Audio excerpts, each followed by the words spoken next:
Bueno, pues vamos a comenzar. Eh, Bienvenidos a este webinar. Yo soy Eva María Pérez y formo parte de Good Rebels como UX Lead en el área de diseño digital. También está conmigo Javier Domingo, que es director del área de diseño digital y socio de Good Rebels. Aquellos que ya conozcan algo a Good Rebels sabrán que si algo nos define es la necesidad de investigar, pero sobre todo nos define la necesidad de compartir nuestros hallazgos con todo aquel que esté dispuesto a escucharnos.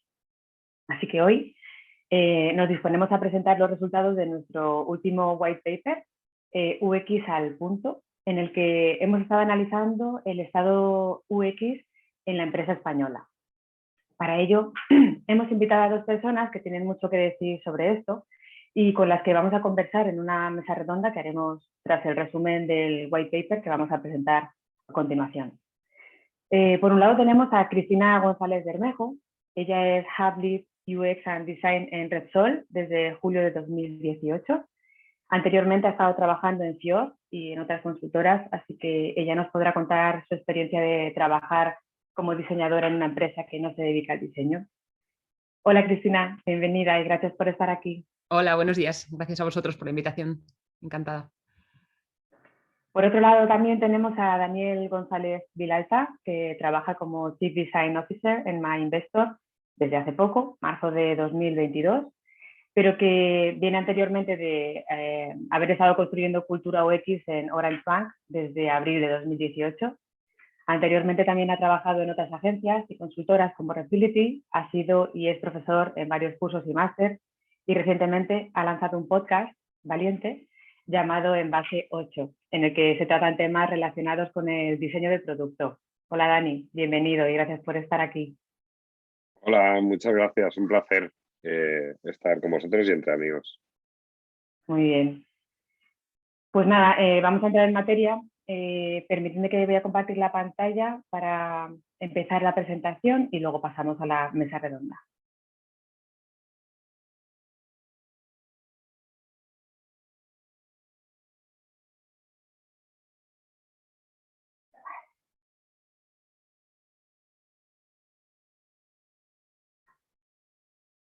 Se ve mi pantalla, ¿verdad? Sí. Ok. Bueno, pues hablamos del UX en la empresa española y a día de hoy podemos asegurar que hay una relación directa entre la mejora en la experiencia de usuario en las empresas y la relación que los usuarios establecen con las marcas. Y esto al final se va a traducir en un mayor beneficio para estas empresas. Bueno, venimos de atravesar un periodo de incertidumbre, estos dos años últimos y pico, ¿no? Y ahora las marcas son más conscientes de que aplicaciones, sitios web, e-commerce deben ser una prioridad en sus planes de transformación digital, ya que son la ventana a través de la cual los usuarios se van a relacionar con ellos. Es por esto por lo que ahora las marcas eligen garantizar una experiencia cohesionada, unificada y de calidad a lo largo de todos los puntos de contacto para ellos. ¿Y cómo se consigue esto? Llegaremos a ese punto, pero vamos a empezar por el principio. Llamamos experiencias de usuario, UX, a la percepción subjetiva que las personas tienen al hacer uso de un producto o un servicio, sea este físico o digital. Por otro lado, la suma de todas las experiencias de un usuario con los productos o los servicios ofrecidos por una compañía en todos los puntos de contacto configura la experiencia de marca, BX. Luego tenemos el diseño de experiencia de usuario, UXD, que es la disciplina que crea productos, servicios, marcas, mediante la aplicación de técnicas de investigación aplicadas posteriormente a principios de diseño y que además se apoya en conocimiento de las personas que nos aportan disciplinas como la psicología, la antropología, la sociología o la fisiología. Y por último tenemos el diseño centrado en el usuario, UCD, que es un proceso iterativo mediante el cual un producto o un servicio se puede mejorar paulatinamente mediante experimentación, siempre teniendo en cuenta presente a los usuarios y sus necesidades. Todo esto puede ayudar a una marca a crear mejores productos digitales, pero también a innovar en todos los procesos y a mejorar sus productos y sus servicios. Entonces, ¿por qué invertimos en experiencias de usuario? Pues tenemos 4 puntos que nos van a empujar a ello. El retorno de la inversión está asegurado y además hay estudios que lo demuestran. Te ayudará a anticipar errores, entendiendo que las necesidades y el contexto de uso de estos usuarios nos van a ayudar a conocerlos mejor y de esta manera anticiparemos esos errores. Potenciará la eficiencia, ya que al mejorar esos procesos vamos a ayudar a reducir los gastos también. Favorecerá la retención de clientes. Ya se sabe que un cliente contento no solo se va a quedar con nosotros, sino que lo más probable es que sirva de prescriptor y nos traiga a más clientes. Con todo esto, el diseño de experiencia de usuario supondrá una ventaja competitiva. O sea, si logramos un mayor retorno de la inversión, ser más rentables y eficientes y fidelizar a nuestros clientes, además de estar creando productos o servicios que van a satisfacer sus necesidades y fáciles de usar, vamos a lograr diferenciarnos de la competencia. Así que introducir procesos basados en el diseño de experiencia de usuario dentro de las empresas siempre va a suponer una ventaja competitiva asegurada. Así que estamos aquí para contarle a las empresas de este país cómo el diseño de experiencias de usuario les va a ayudar a dar ese empujón definitivo a nivel digital. Ya tenemos claro que el diseño de experiencia de usuario puede aportar muchos beneficios y es que las grandes empresas en España también lo saben y por eso están empezando a incorporar ya estos procesos de diseño en sus organizaciones. En nuestro estudio hemos observado que las empresas llevan un distinto ritmo a la hora de introducir la experiencia de usuario en sus procesos. Para que una empresa evolucione en este sentido, lo primero que necesita saber es en qué etapa de madurez UX se encuentra. Nosotros para ello hemos usado como referencia el modelo de madurez de Nielsen Norman, que es un referente y además nos da algunas pistas sobre en cada una de las etapas cómo evolucionar hacia la siguiente. En este modelo, como veis, tenemos 6 etapas que van desde la primera, que el UX no existe, no se le conoce ni se le espera probablemente, y la última en la que el UX se convierte el centro, el usuario se convierte en el centro de todo el motivo de la empresa. Vamos a ver un poquito en detalle estas etapas. Como decía, en la primera son las empresas en las que no existe el UX, seguramente ni siquiera han oído hablar de ello. La etapa 2 ya estarían las empresas que se van acercando de manera errática al UX, posiblemente porque hay una persona o algunas pocas personas que se han interesado, han oído, les han hablado de algo de UX y empieza a calar de alguna manera. La etapa 3 es en la que las empresas ya están promoviendo, ya empieza a haber una conciencia de lo que es el UX, se promueve, puede haber un equipo de experiencia de usuario, incluso pueden ya empezar a dedicar alguna parte del presupuesto a estas iniciativas, pero bueno, son acercamientos un poco inestables, poco firmes, con poco presupuesto y se van a basar más en iniciativas individuales que en la política de organización de la empresa.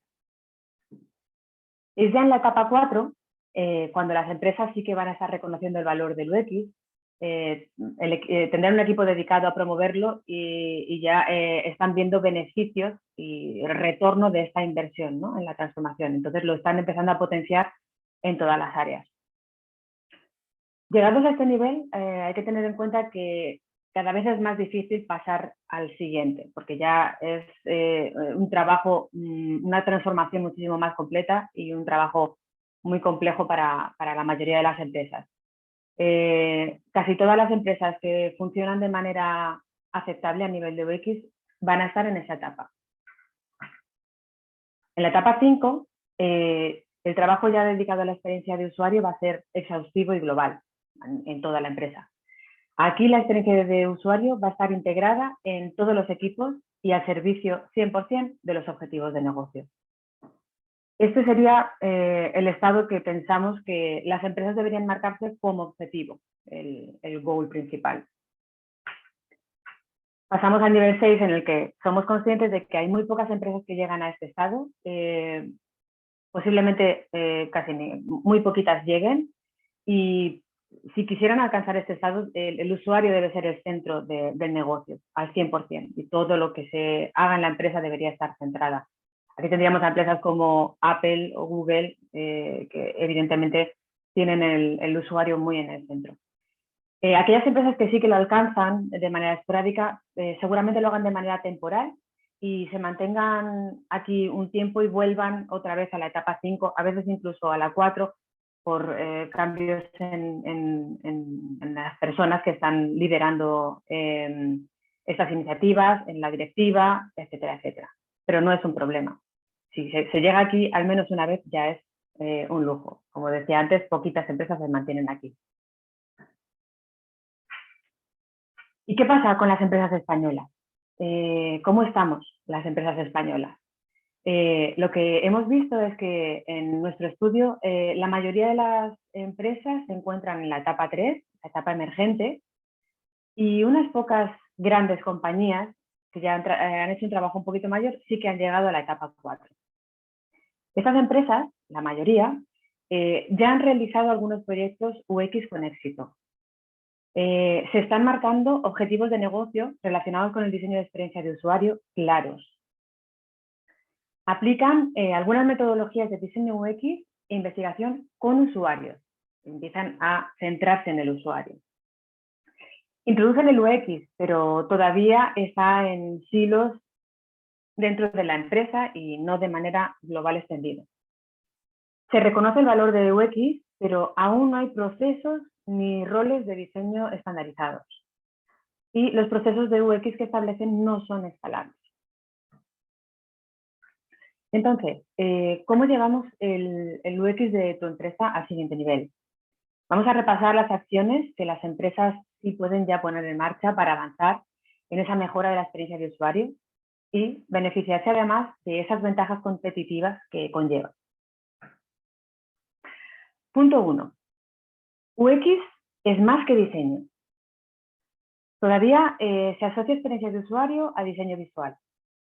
No conseguimos quitar esa unión y es necesario entender bien ese impacto en todos los puntos de contacto con el cliente.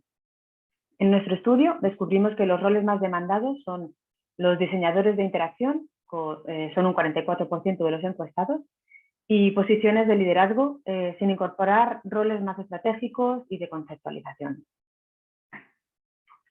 Punto 2. Implicar a todo el mundo. Es necesario que UX esté alineado con la estrategia de negocio. La dirección tiene una gran responsabilidad en todo esto, debe ser capaz de crear cultura de UX. Cada departamento, a su vez, debe entender la importancia de este cambio y tener sus propios KPIs, asociarlos y a sus objetivos. Y además, tener personal que sea capaz de entender, desarrollar proyectos UX y trasladarlos a toda la empresa. Punto 3. Investigar una y otra vez. Una y otra vez, insisto. No sirve de nada ponerse a crear como locos, y a diseñar y a plantear estrategias si no se ha hecho una inversión previa. La investigación siempre debe pasar a primer plano si queremos construir unos cimientos básicos para luego poder empezar a crear. En nuestro estudio se refleja que un 52,7% de las empresas cuentan con estos perfiles, pero representan un bajo porcentaje del total de los profesionales UX contratados, lo que nos indica que aquí hay bastante margen de mejora a la hora de incorporar personas y procesos de investigación. Punto 4. Evitar los perfiles unicornio. Cada vez va a ser más necesaria la especialización. No nos vale una persona, un hombre orquesta, un perfil orquesta, sino que necesitamos especializar estos roles. Esto ya ha ocurrido con la tecnología. Estos roles sí que se han ido especializando. Necesitamos que ocurra también en el sector de UX. Estos roles deben especializarse para que la calidad del resultado mejore. Punto 5. No tener miedo de mezclar. sin duda, tenemos que tener un equipo propio, pero debe compaginarse y no pasa nada por compaginarlo con especialistas externos que van a complementar en picos de producción o para una especialidad en concreto. Este mix además funciona normalmente muy bien. En nuestra investigación lo que hemos visto es que agencias y estudios de diseño son una parte muy importante del sector, con un 21,5% de los encuestados que están trabajando en ello. Punto 6. Experimentar con Agile. Hemos hablado antes del ejemplo de desarrollo, de que ya han especializado sus roles. Agile viene también del mundo del desarrollo y estamos aprendiendo mucho de ellos. Es necesario cambiar la cultura, crear procesos, utilizar herramientas y todo esto dejando hueco y utilizando metodologías Agile, porque aporta mucho. Punto 7. Implicar a la dirección. Ya lo he comentado también antes. A la vista del impacto que la experiencia de usuario conlleva en la cuenta de resultados, sin duda es una parte estratégica de la empresa y del futuro de la empresa. La dirección de la empresa tiene que estar viendo esto y es completamente necesario que el equipo directivo se involucre al 100% y empuje desde arriba. En nuestro estudio hemos observado que muchas veces en las fases iniciales de adopción el UX viene impulsado de la mano de un sponsor, un alto cargo que busca diferenciar un producto o un servicio a través de procesos UX para hacer de ello luego un motor para extenderlo a toda la organización. El punto 8, por último, es también importante. No por ser el último es menos importante, pero necesitamos formar para adaptarse. Vivimos en un tiempo en el que todo cambia muy rápido y es importante que la dirección se ocupe de asignar recursos tanto económicos como de tiempo para que los equipos estén constantemente aprendiendo, reciclándose y evolucionando. Y ahora, ¿qué nos llevamos de todo esto? Pues para aprovechar el potencial del UX, tenemos 3 puntos en el cual el primero nos dice que el diseño de experiencia de usuario va más allá de los productos digitales. Importante, más allá, no son solo productos digitales. Y hay que introducirlo de forma transversal en la organización para poder destacar realmente a la empresa. El punto 2 nos dice que la empresa española puede desarrollarse más en experiencia de usuario. Ahí hemos visto que hay espacio para el crecimiento y para estrategias que puedan hacer girar la empresa alrededor del usuario y mejorar en este sentido. Y en el punto 3, poner la cultura en el centro, la cultura UX en el centro de todo el proceso. Es la única manera de conseguir un cambio sustancial y de esta manera, con este cambio, nos vamos a diferenciar de la competencia. Y hasta aquí la parte de presentación del white paper.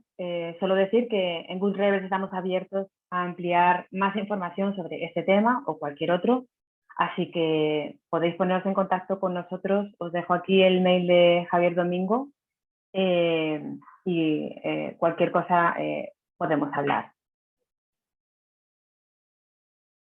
A ver, que paro la presentación.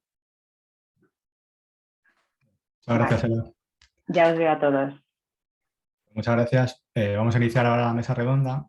Si tenéis alguna cuestión, la podéis dejar en el chat y luego aprovecharemos los últimos 5 o 10 minutos para ver alguna de las preguntas que hayáis lanzado y poder hacerlas. Yo, antes de empezar con preguntas, me gustaría hacer una reflexión un poco en relación con el estudio. Hemos puesto mucho el foco y es verdad que en el fondo la idea era buscar un poco el estudio de la madurez de las empresas, pero me gustaría pensar cuál es nuestra responsabilidad como profesionales también, ¿no? Yo creo que al final hay una labor que tenemos que hacer de divulgación y muchas veces de formación de lo que hacemos, ¿no? Muchas veces las empresas o incluso los clientes no saben qué es lo que hacemos, ¿no? Y muchas veces no tienen por qué saberlo, ¿no? No tienen que saber, antes decíamos, ¿no? Muchas veces nos liamos nosotros mismos con el UX, UXC, BX, CX, ¿no? Y todas estas X. Yo creo que es importante también saber que muchas veces tenemos que hacer una labor de formación, muchas veces, ¿no? De saber explicar lo que hacemos, de diseñar esa relación muchas veces con con otros sectores o con otras áreas, ya sea de nuestra empresa, ya sea de la empresa del cliente.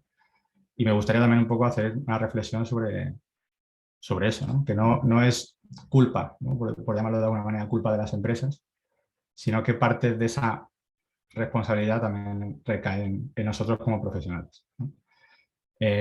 Dicho eso, y también un poco en línea con lo que comentaba Eva,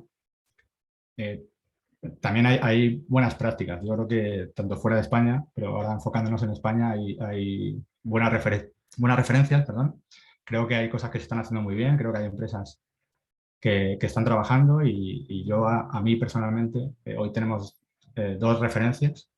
En este caso, el trabajo que está haciendo Cristina en Repsol y el trabajo que, sobre todo porque es lo que más peso ha tenido, el trabajo que hizo Daniel en Horas Bank. Por supuesto, entiendo que el trabajo que va a empezar a hacer ahora también en My Investor, para mí es una referencia en ambos casos, ¿no? Y es una referencia no solo por lo que hacen, sino por cómo lo han hecho y por cómo lo cuentan, ¿no? Que es esa labor un poco de divulgación.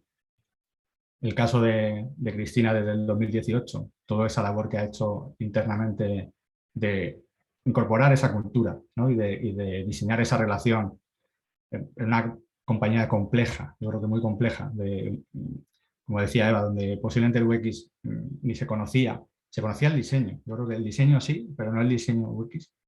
Me parece que la labor ha sido brutal y está siendo brutal. Y luego, en el caso de Dani, poniendo como casos de éxito Orange Bank, ahora mismo la aplicación mejor valorada de banca en iOS y en Android, yo creo que es como para quitarse el sombrero ese trabajo y aprovecho para daros las gracias a ambos por el trabajo que estáis haciendo, porque en el fondo necesitamos referencias. Es muy importante cuando hacemos el trabajo tener referencias de cosas que se están haciendo bien y luego, por supuesto, cada uno se lo aplica a su contexto y ve qué es lo que mejor le encaja o lo que puede hacer, ¿no? Ya empezando, a partir de aquí ya empiezan las preguntas. Por empezar, me gustaría sobre todo empezar por el principio, ¿no? ¿Cómo fue ese inicio, ¿no? ¿Cuál fue el reto que os lanzaron y cómo fue empezar a trabajar, de alguna manera saltar el muro y pasar de trabajar ofreciendo servicios profesionales a incorporar la cultura del UX o del diseño UX en una compañía donde no existía, ¿no? Por ejemplo, Dani, si quieres contarnos tú cómo fue en Orange en su momento y cómo ha sido en My Investor. Sí, claro. Bueno, lo primero que quería es poner de manifiesto que debe ser que la clave del éxito y la referencia al final va a ser apellidarse González, ¿vale? Ahí lo dejo. Como conclusión de un research un poco superficial, igual puede ser eso. Lo cual me hace mucha gracia porque mi hermana se llama Cristina González, es como estar en casa hoy, ¿vale? Bueno, en mi caso, en el caso de Orange Bank fue un poco particular porque era un proyecto que empezaba de cero. Entonces, es una oportunidad única, ¿vale? Yo creo que gran parte del éxito del caso de Orange Bank se debe a que los planetas se alinearon en un momento determinado y entonces pudimos arrancar de cero no solo el proyecto, sino la compañía.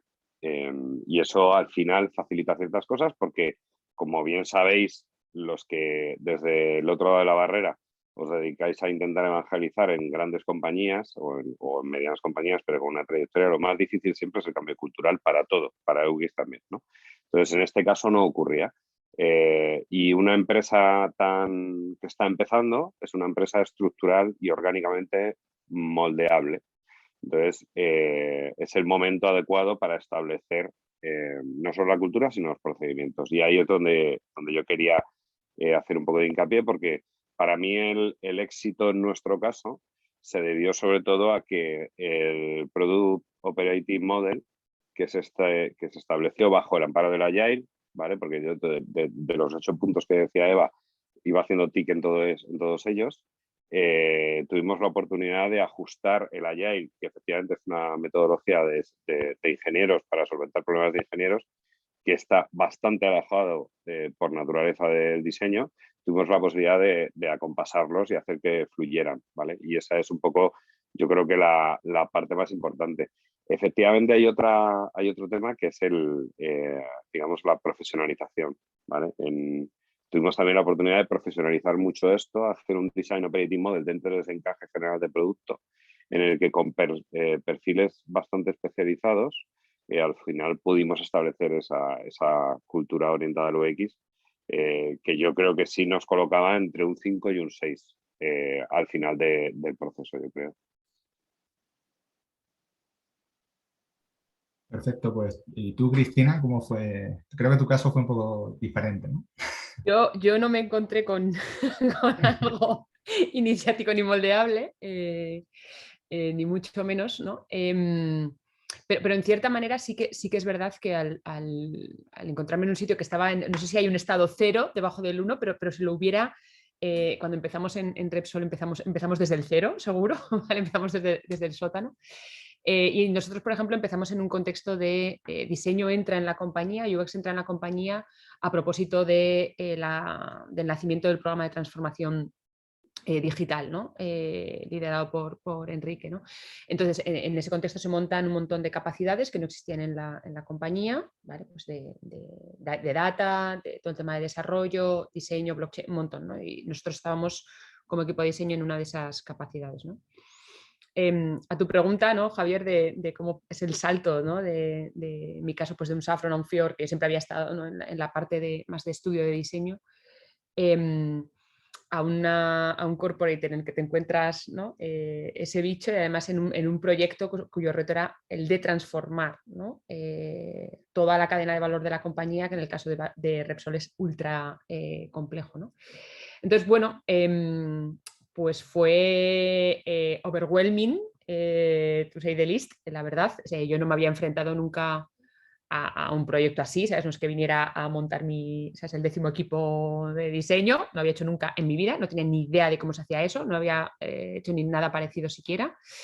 Y la forma en la que lo enfrentamos fue como un proyecto de diseño en sí mismo, honestamente, que es lo que sabemos hacer. Entonces, diseñar diseño fue un ejercicio que duró bastante tiempo, te voy a decir. O sea, estuvimos mucho más en esa dimensión, ¿no? De proyectar y luego ya pasamos a tangibilizar, ¿no? Y en ese diseñar diseño yo creo que lo que también comparto con Daniel, ¿no? Yo creo que el reto más importante era, por un lado, entender el problema. O sea, yo no tenía ni puñetera idea, no sabía, ¿no? Yo no sabía lo que había que hacer, y yo creo que dedicamos un tiempo muy importante a entender cómo diseño puede ayudar, porque diseño puede ser un millón de cosas, dependiendo de la compañía, del reto. Y yo creo que el tener ese ejercicio de entender en qué contexto estoy y cuál es la forma en la que yo puedo, como diseño, ¿no? Como equipo de diseño, ayudar más, ¿vale? Y tan amplio como eso, ayudar más. Y a partir de ahí, desde ese entendimiento del problema y del reto, y del para quién lo estás haciendo y del para qué, entonces a partir de ahí es ya cuando empiezas a montarlo todo, empiezas a montar el equipo, empiezas a montar herramientas, empiezas a montar metodología, etcétera, ¿no? Y creo que eso fue importante porque de haber intentado, ¿no? venir con un modelo de lo que debía ser, pues quizás nos lo hubiéramos pegado, ¿no? Y ese cómo debe ser, nosotros aquí lo que hicimos fue hacer un ejercicio bottom-up. O sea, lo que hicimos fue, pues si teníamos en un principio como unos 15, 20 proyectos, hacerlo de 15 o 20 formas diferentes. Entonces, y ver qué funcionaba y qué no, aprender, pegarnos ¿no? muchos disgustos, ser muy inútiles en algunos casos, entender en los que éramos útiles por qué lo éramos, y desde ahí, pues, poco a poco ir escalando, ¿no? Siendo ahí, ya cuando tienes bien mapeado el problema, el reto es cómo formas ese equipo, ¿no? Qué capacidades te traes, y cuál es la relación de ese equipo interno con equipos externos, etcétera, ¿no? Entonces, bueno, resumiendo, es un poco eso, ¿no? Es decir, para mí sí puedes estar en Saffron Fior, puedes estar en Repsol, pero bueno, yo creo que seguir afrontando los retos como un proyecto de diseño en sí mismo, independientemente de lo que sean, ayuda, ¿no? Perfecto. Y a ver, escuchándoos hablar a los dos, entiendo que, bueno, que eso es un poco cómo lo enfrentas y cómo planificas o cómo diseñas, ¿no? Como comentabas tú, porque es un poco lo que sabemos hacer, sabemos diseñar, pues diseñemos nuestro contexto, ¿no? O nuestro entorno. Me imagino que os encontraríais al principio, seguro, algún que otro palo en la rueda, ¿no? Es decir, algún otro enfrentamiento, algún choque, más allá de que en el caso a lo mejor de Daniel en Orange, a lo mejor fuera más moldeable, pero entiendo que ¿cuál fue el mayor, entre comillas, encontronazo o reto que os encontrasteis dentro? ¿Fue con otras áreas? ¿Fue más con el modelo de negocio? ¿Fue más con entender, o sea, de alguna manera haceros entender con el resto de áreas, por ejemplo? O sea, ¿cómo trabajasteis ese momento? No sé, Daniel, si quieres, por volver otra vez a ti. Pues vamos a ver, yo creo que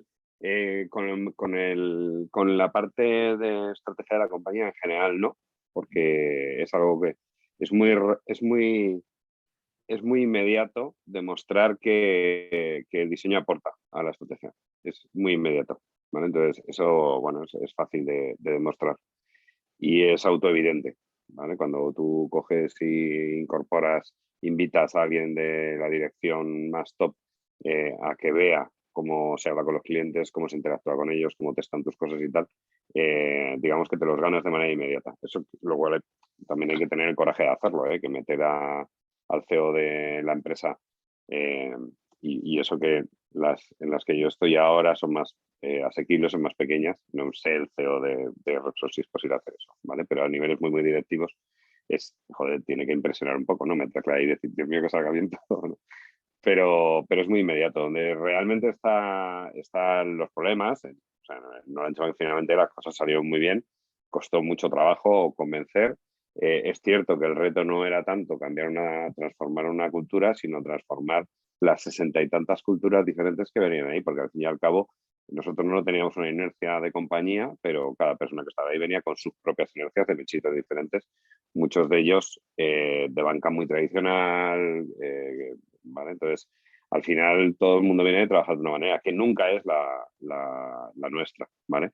Entonces, conseguir convencer de que la nuestra era mejor manera de trabajar que otras en las que el diseño no juega ningún papel en términos de, más allá de poner colores en las pantallas, pues fue un reto. Y al final, yo creo que de lo que se trata es de arremangarse bien, ser muy generoso con todos los demás, con todos los equipos con los que trabajas, empezar a colaborar y dejar que las cosas caigan por su propio peso, porque es que el valor es evidente, ¿vale? Entonces, el pedir a la gente que te dé un poco de margen para demostrar que las cosas funcionan así de manera con menos fricción, más rápida, entregando más valor al cliente, y a cambio ser muy generoso con todos los demás para que confíen en ti y te dejen hacer. Y luego ya los resultados son los que se encargan. O sea, en nuestro caso han sido los resultados del delivery que hemos ido haciendo. Al final es lo que ha hecho que desde el principio en el que había gente muy reactiva pero tú que estás, a ver estos de diseño que están diciendo no sé qué del producto, ¿sabes? Hasta ahora mismo que todos los departamentos van al equipo de diseño a pedir, oye, por favor, entrad aquí porque no sé qué, pero departamentos que flipas, departamentos de compliance, departamentos de seguridad, quiero decir, que te van pidiendo, o sea, son ellos, a nosotros nos llegaban a pedir al final, cuando había que hacer una funcionalidad nueva, nos pedían, oye, ¿y esto cuándo hacemos el design sprint de esto? ¿Sabes? El responsable de negocio de no sé qué, ¿sabes? Esa dinámica, el conseguir dar la vuelta y es que ya al final son ellos los que vienen. ¿Tú, Cristina?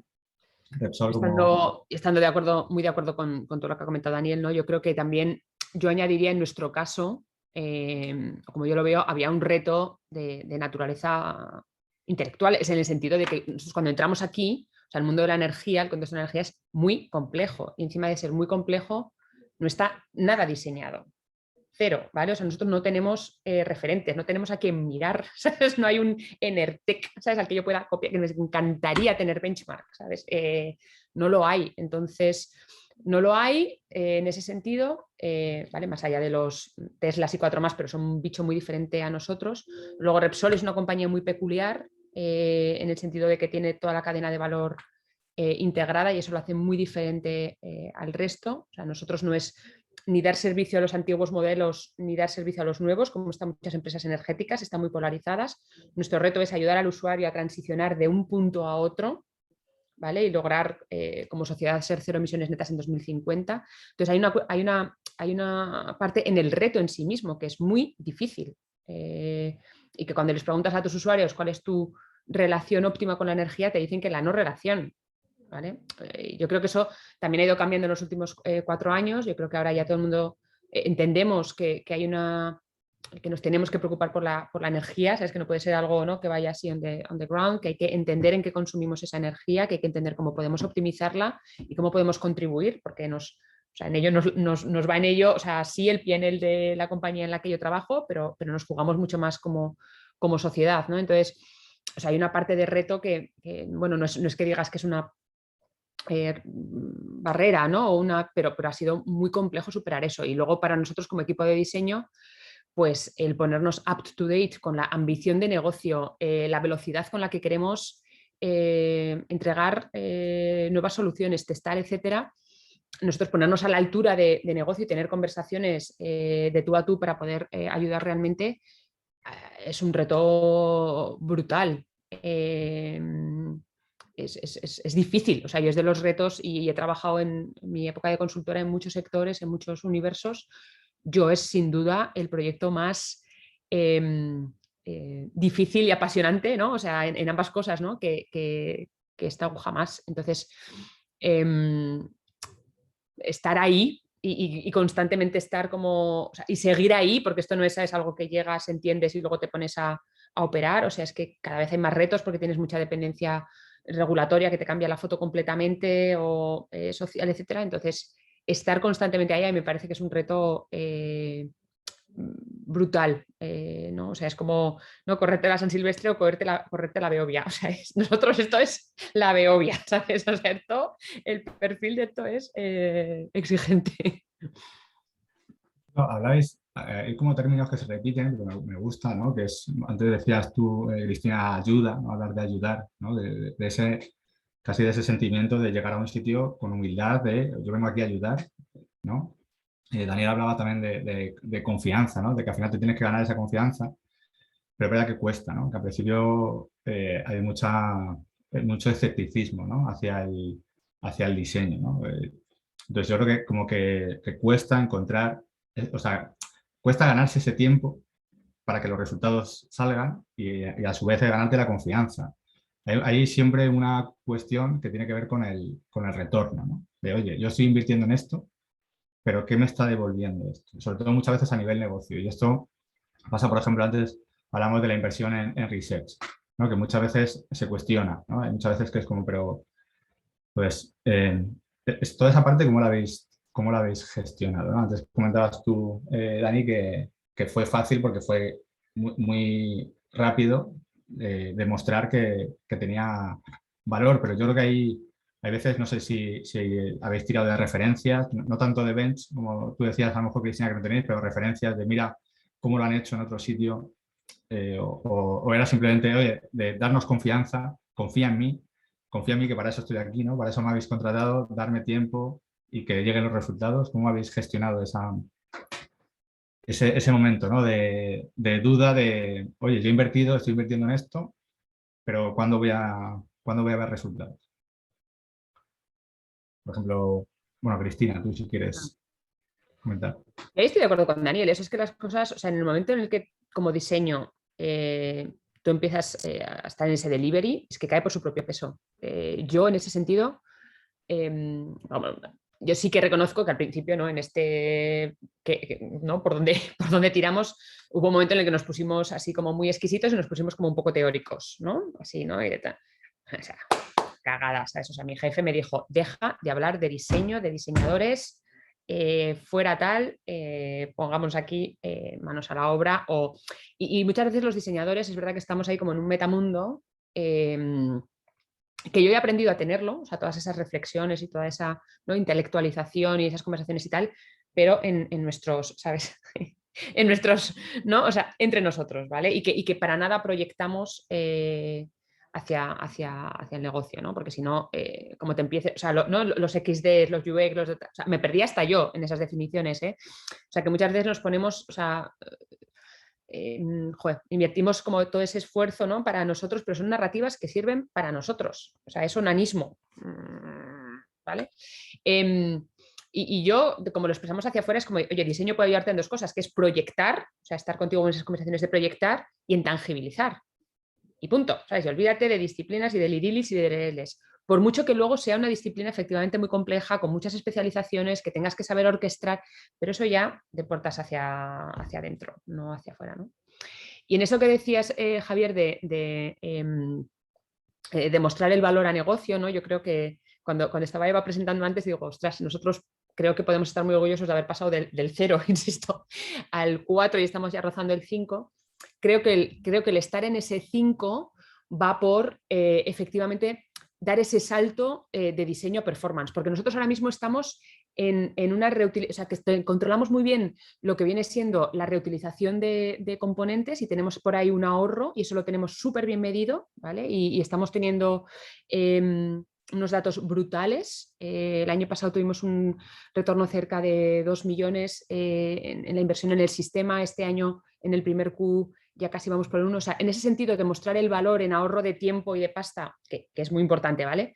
Pero ahora estamos en ese ejercicio, ¿no?, del RODI, del Return on Design Investment, y que ya lo estamos haciendo con negocio y o sea, yo reconozco que es complejo. O sea, a nosotros nos gustaría estar en 2020, a finales de año, con una foto clara de eso. Reconozco de nuevo que a nivel, ¿no?, reto intelectual nos está costando, ¿no? Porque ¿qué te puedes atribuir? O sea, es decir, que Wilet haya pasado en estos 4 años de 2 millones a 4 millones de clientes, que haya una reducción de llamadas al call center y qué tal, que haya, o sea, ¿hasta qué punto te puedes atribuir todas? O sea, algunas sí, ¿vale? Pero luego otras es complejo, ¿no?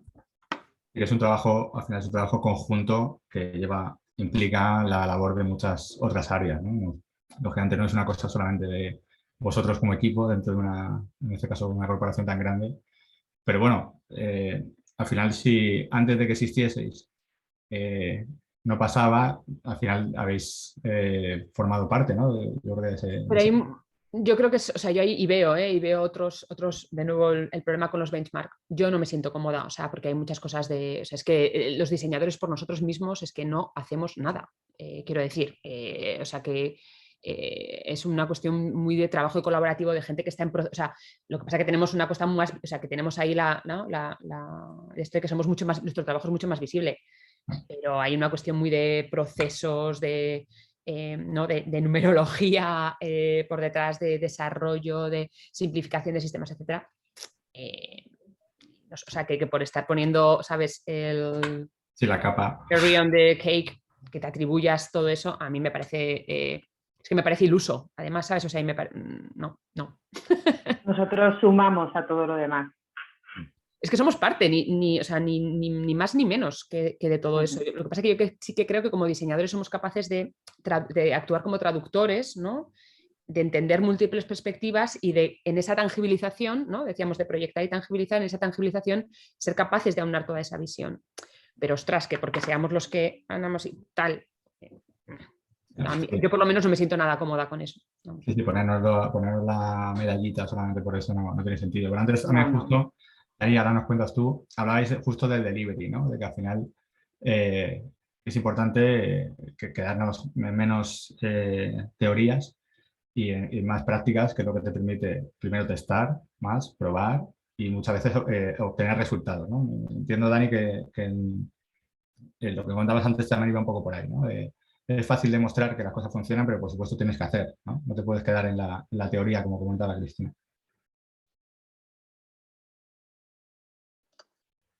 Perdón, que estaba silenciado.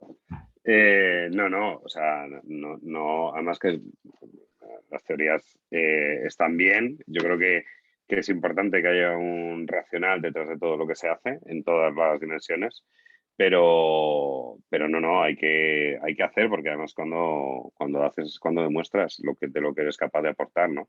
Yo creo Cristina hablaba antes de, de los ahorros, yo creo que el mundo de la eficiencia y evitar retrabajo es uno de los grandes puntos en los que se puede aportar, ¿vale?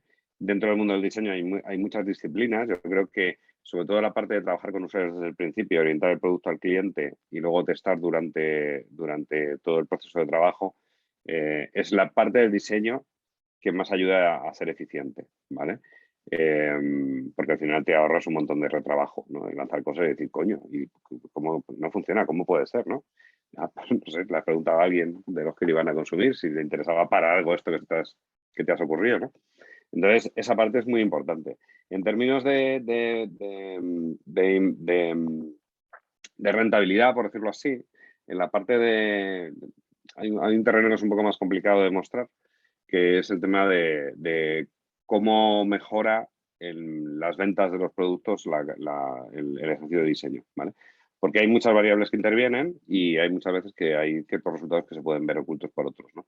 Es decir, tú puedes vender un producto a pesar, tú puedes tener un producto que sea un gran éxito a pesar de que no tenga un proceso de diseño involucrado, ni un diseño visual o un diseño de producto potente.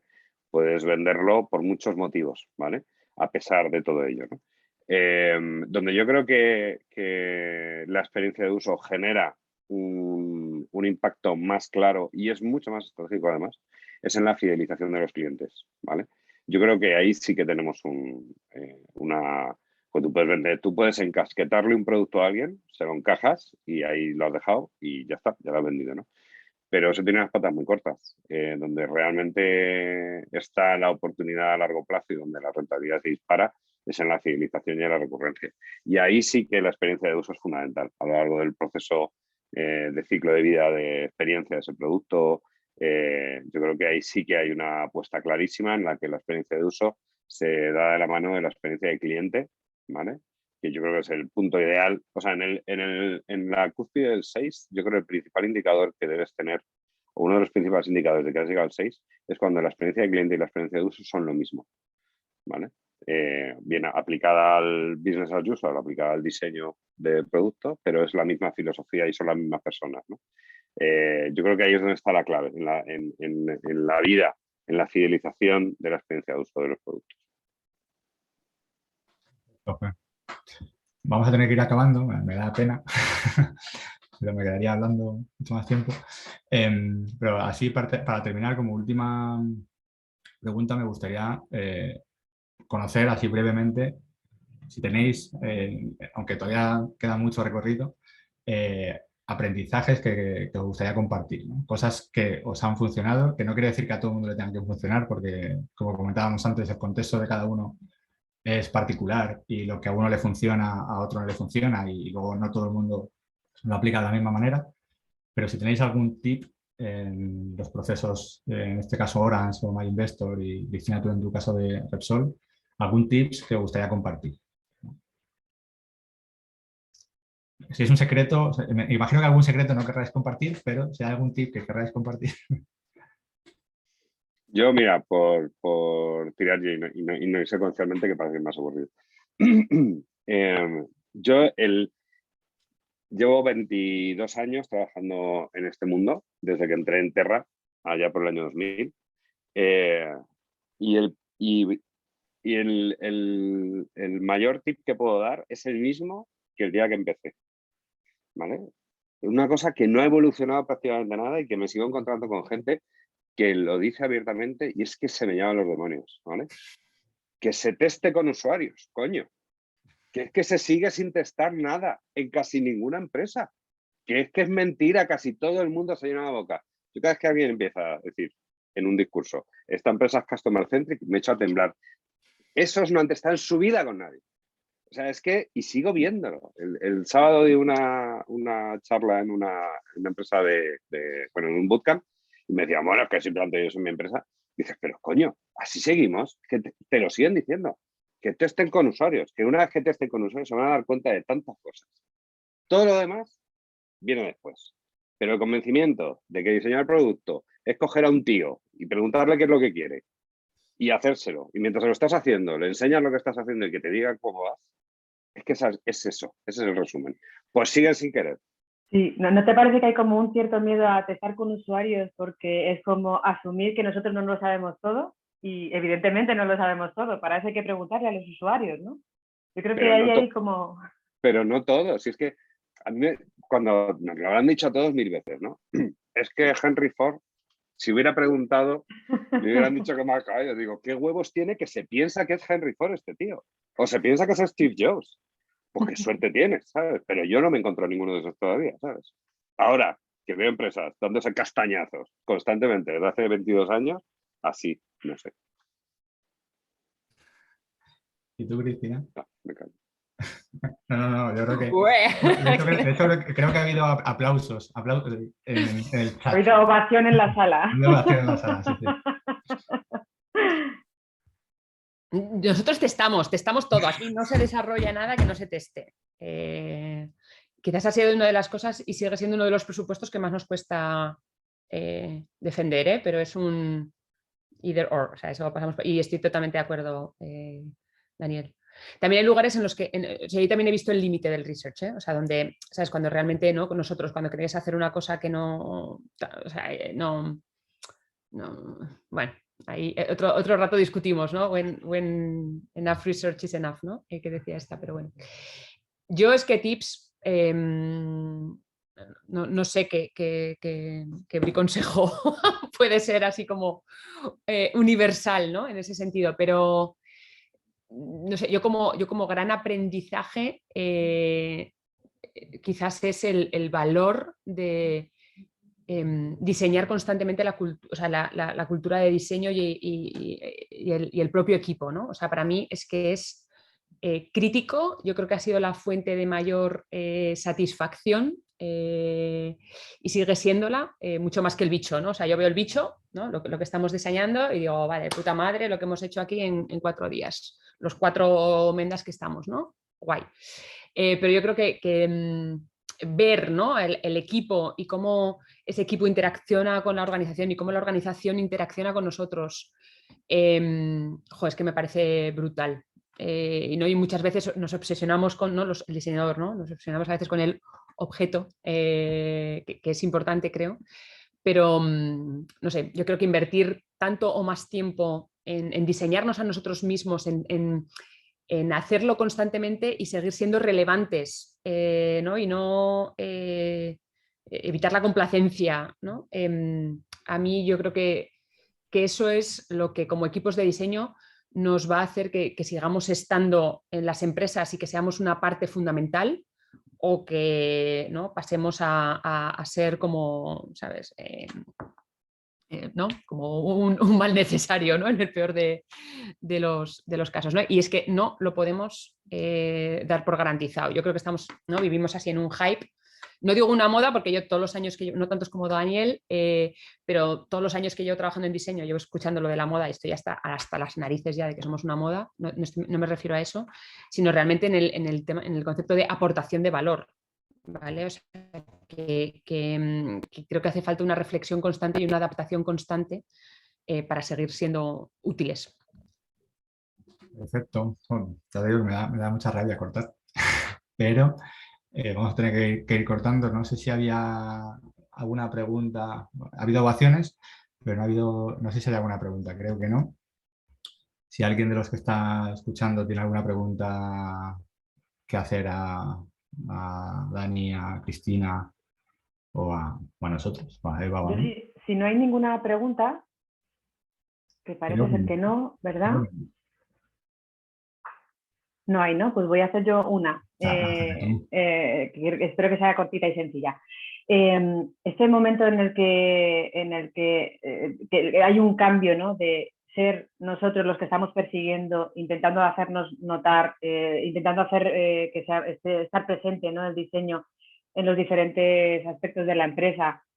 Ese momento en el que cambia a que, como decía Dani, de pronto un departamento te busca a ti para ver si hacemos un design sprint para una funcionalidad en concreto. ¡Wow! ¡Qué maravilla, por cierto! ¿No? ¡Qué sensación! ¿Cuánto es aceptable? ¿Cuánto tiempo es aceptable que pase hasta llegar a este punto, a este cambio? ¿O qué consideráis que es lo normal? Porque si esto no conseguimos que llegue, entiendo que es un fracaso o que la dirección no ha terminado de ayudar a empujar a esa formación de esa cultura, ¿no? ¿Cuánto tiempo es lo aceptable? ¿Qué consideráis? Dani, tú, por ejemplo, que has comentado. Joder, es que es tan variable eso, ¿verdad? Yo qué sé. A nosotros nos costó unos 3 años, ¿vale? Y yo creo que era una situación ideal para que eso ocurriera, ¿sabes? Entonces, me imagino que, yo qué sé, en una empresa mucho más grande, con sus inercias, con su gente que, vamos, que es imposible, ¿no? Que entren ahí, que es muy complicado, tiene que pasar, o sea, de manera natural pasará muchísimo más tiempo. También depende de las personas, tanto nosotros como el resto de la gente que esté por allí, y los caracteres y la capacidad que tengas de alinearte con los demás y de, yo qué sé, no sé. No, me resulta muy difícil poner. Lo único que os puedo decir es eso, lo que nos llevó a nosotros, más o menos, fue eso. Pero por tener una referencia de tiempo, porque por entender que tampoco puede esperar la empresa cuando arranca una iniciativa así que en 3 meses esté todo resuelto, ¿no? Porque, no. O que se tire 10 años, o sea que se entienda un poco por dónde anda el rango de tiempo. A nosotros nos costó, quiero decir, tuvimos que inventarnos la metodología, lo que pasa es que nos la inventamos en un momento y en una situación que era más sencillo. Y todo se alineó, pero hubo que construirla y hubo que convencer el CEO no y los directores de... O sea, su idea no era lo que nosotros acabamos montando. Nos dejaron confiar en nosotros y nos dejaron hacer. Entonces, al final eso llevó un proceso de alineamiento y tuvimos nuestras fricciones con los áreas de desarrollo, por ejemplo, que era como, pero ¿qué hacen los diseñadores pintándonos aquí lo que tenemos? ¿Sabes? Todo eso hubo que hacerlo, lo que pasa es que nos llevó poco tiempo y yo no sé si que al final se dulcifica todo.